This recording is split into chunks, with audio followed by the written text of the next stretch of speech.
Bible సెలవిచ్చిందండి.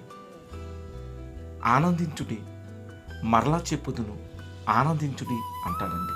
చూడండి, ఎన్నోళ్ళు ఎంత చక్కగా దేవుని పాటలు పాడుతున్నారు. యేసయ్య మార్గం గొప్ప మార్గం అండి.